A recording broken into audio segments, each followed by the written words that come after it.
और सबसे पहले आपको बड़ी खबर मुंबई से बताते हैं, जहां मुंबई के नाला सोपारा में बुलडोजर कार्रवाई की जा रही है। 34 अवैध बिल्डिंग पर बुलडोजर की कार्रवाई, भारी संख्या में पुलिस फोर्स की तैनाती की गई है। बॉम्बे हाईकोर्ट के आदेश के बाद बुलडोजर वाली कार्रवाई की जा रही है। इसे लेकर के बताया जा रहा है कि जो डंपिंग यार्ड की जमीन थी वहां पर ये इमारतें बनाई गई हैं, जिससे लेकर के ये पूरा मामला हाईकोर्ट में भी गया था और हाईकोर्ट में जाने के बाद बॉम्बे हाईकोर्ट की तरफ से आदेश दिए गए, जिसके बाद ये बुलडोजर वाली कार्रवाई की जा रही है। हालांकि यहाँ भारी संख्या में पुलिस फोर्स की तैनाती भी कर दी गई है। ये तस्वीरें मुंबई के नाला सोपारा से सामने आ रही है, जहां 34 अवैध बिल्डिंग पर बुलडोजर वाली कार्रवाई की जाएगी। उन्हें ध्वस्त किया जाएगा, हटाया जाएगा, क्योंकि ये सभी जो बिल्डिंग है वो डंपिंग ग्राउंड पर बनी है और अवैध है, और इसी वजह से अब इन्हें यहाँ से ध्वस्त करा जा रहा है, ध्वस्त किया जा रहा है। दो तस्वीरें हैं, मुंबई में बुलडोजर वाली जो कार्रवाई है वो शुरू हो चुकी है। 34 अवैध इमारतों को चिन्हित किया गया है जिन पर ये कार्रवाई की जा रही है। अतिक्रमण एक बड़ी समस्या है मुंबई में भी, और यही वजह है कि इस पूरे मुद्दे को लेकर के हाईकोर्ट का रुख किया गया था। हाईकोर्ट की तरफ से आदेश दिया गया, जिसके बाद अब इन इमारतों को गिराया जा रहा है। बॉम्बे हाईकोर्ट ने इन इमारतों को अवैध घोषित किया, ध्वस्त करने के आदेश दिए। नाला सोपारा पूर्व के अग्रवाल नगरी स्थित लक्ष्मी नगर में डंपिंग ग्राउंड और एसटीपी प्लांट के लिए आरक्षित भूमि पर ये बनी है। तस्वीर हम आपको दिखा रहे हैं, जहां पर मुंबई में बुलडोजर एक्शन इस वक्त देखने को मिल रहा है। 34 बिल्डिंगें जिन पर यह कार्रवाई बुलडोजर एक्शन देखने को मिला है, और जब इस पूरी कार्रवाई को अंजाम दिया गया है तो सुरक्षा के कड़े इंतजाम यहां पर किए गए। सत्यप्रकाश सहयोगी इस वक्त ग्राउंड से हमारे साथ सीधा जुड़ रहे हैं। सत्यप्रकाश, किस तरीके से पूरी कार्रवाई इस वक्त चल रही है और अतिक्रमण कैसे ये किया गया था, क्या कुछ जानकारी है अभी?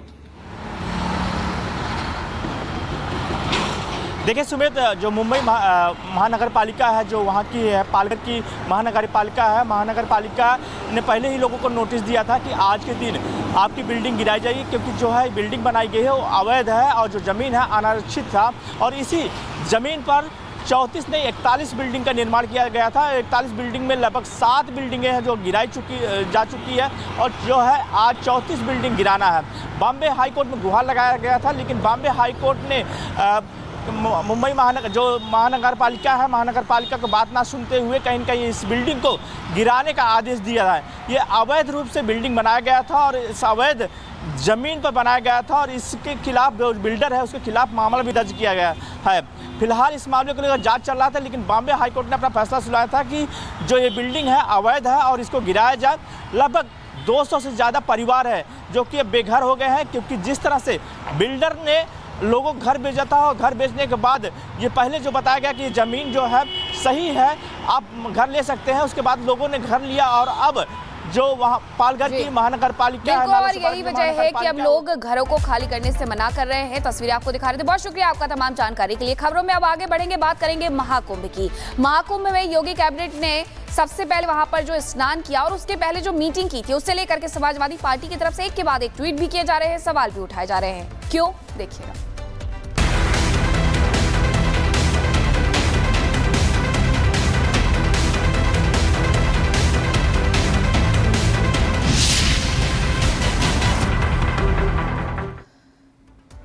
तो दिव्य भव्य महाकुंभ में ये पहली बार हुआ कि वहां पर किसी सरकार ने कैबिनेट आयोजित की। कैबिनेट आयोजित होती है, सरकार वहीं से चलती है, 54 मंत्री पहुंचते हैं, उत्तर प्रदेश सरकार के मुखिया भी पहुंचते हैं और उसके बाद संगम में स्नान करते हैं। संगम स्नान के बाद अखिलेश यादव की तरफ से एक बयान जारी किया जाता है और उस बयान के बाद एक ट्वीट भी किया जाता है जिसमें आपत्तिजनक शब्दों का इस्तेमाल किया जाता है। आखिरकार संगम में पवित्र स्नान को लेकर के, आस्था की डुबकी लगाने को लेकर के अखिलेश यादव को दिक्कत क्या है?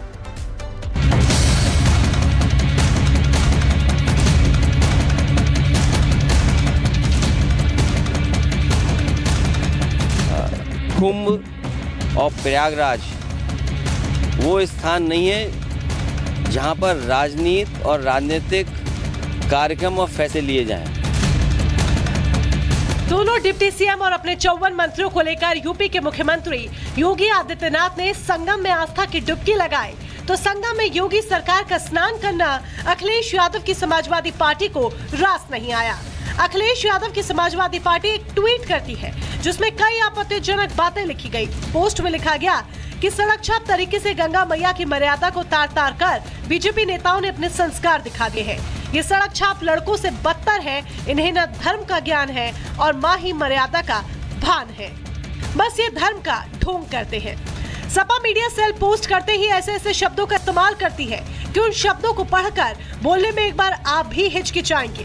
लेकिन ट्वीट सामने आता है तो बीजेपी नेता भी आक्रामक दिखते हैं। सपा कुंभ को लेकर के पहले अपमानजनक टिप्पणियां कर रही थी। गाली गलौज करना तो समाजवादी पार्टी के संस्कारों में है, लेकिन निर्वाचित कैबिनेट को आज लेकर के जिस तरह के शब्द इस्तेमाल किए हैं, मां गंगा की गोद में बच्चे पहुंचने के बाद मां मानते हैं और हालात के साथ, उत्साह के साथ अगर वहां स्नान कर रहे हैं तो ये समाजवादी पार्टी को नागवार गुजर रहा है। समाजवादी पार्टी ने कभी गंगा मैया को अपनी मां माना होता तो शायद वो इस तरह की बात न कहते, लेकिन समाजवादी पार्टी ने मजहबी तुष्टीकरण हमेशा करने का काम किया है। इसलिए आज उत्तर प्रदेश की योगी आदित्यनाथ सरकार का गंगा में स्नान करना, संगम में स्नान करना उनको नागवार गुजर रहा है। सनातन का अपमान, यही समाजवादी पार्टी की पहचान। जिन्होंने मठाधीश को माफिया बोला, महाकुंभ पर सवाल और मजाक उड़ाते रहे, जिन्होंने शिवलिंग का मजाक उड़ाया, राम मंदिर को बेकार बोला, अब वो एक तस्वीर आई है स्नान करते हुए, मतलब कि कुंभ में डुबकी लेते हुए योगी आदित्यनाथ जी की और उनके कैबिनेट की। योगी जी केवल मुख्यमंत्री नहीं बल्कि महंत भी है। उनको ट्वीट में समाजवादी पार्टी जिस प्रकार के शब्दावली से उच्चारित करती है, छपरी लौंडे की तरह, मतलब एक साधु संत को इस प्रकार से अपमानित करना, मठाधीश को माफिया बोलने का भी दुष्कर्म अखिलेश यादव जी ने किया था।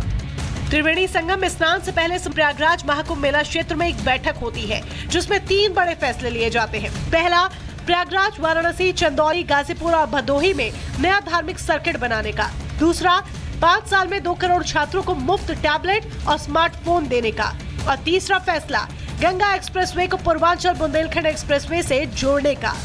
इन फैसलों के बाद जब मुख्यमंत्री योगी आदित्यनाथ मीडिया के सामने बात करने आते हैं तो इस दौरान वहां जो योगी कैबिनेट की एकता दिखती है उससे बीजेपी के विरोधी शायद सबसे ज्यादा परेशान हुए होंगे, क्योंकि सीएम योगी आदित्यनाथ ओबीसी वर्ग से आने वाले नेताओं को आगे करते हैं और फिर जो कहते हैं उस पर जरा गौर कीजिए। कहाँ गए भाई राजभर जी, और ये कहाँ गए अपने आशीष पटेल जी, निषाद राज, कहाँ है लोग?